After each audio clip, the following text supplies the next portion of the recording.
আসসালামু আলাইকুম।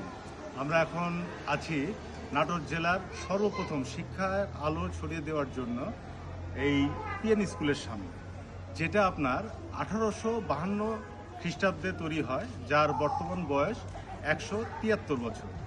দীঘাপতিয়ার রাজা প্রমথনাথ রায় এই বিদ্যালয়টি নির্মাণ করে শিক্ষার আলো নাটোর জেলায় ছড়িয়ে দেওয়ার জন্য, এবং প্রমথনাথ রায়ের নামেই এই স্কুলের নাম হয় পিএন। প্রমথ থেকে পি আর নাথ থেকে এন নিয়ে এই বিদ্যালয়টির নামকরণ হয় পিএন বিদ্যালয়।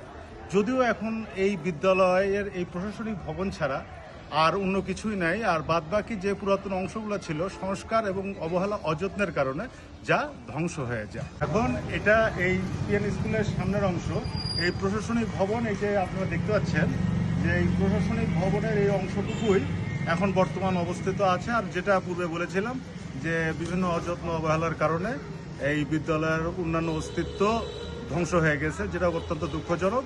আমাদের নাটোর জেলা প্রশাসক মহোদয়ের কাছে বিনীত আবেদন যে এরকম পুরাতন ইতিহাস ঐতিহ্যের জেলা নাটোর, এখানে অনেক ইতিহাস রয়েছে, ইতিহাসগুলো যাতে ধ্বংস না হয়ে যায় বা যে পর্যন্ত আছে সেখান থেকে সংস্কার করে যেন এই ঐতিহ্যকে ধরে রাখা হয়।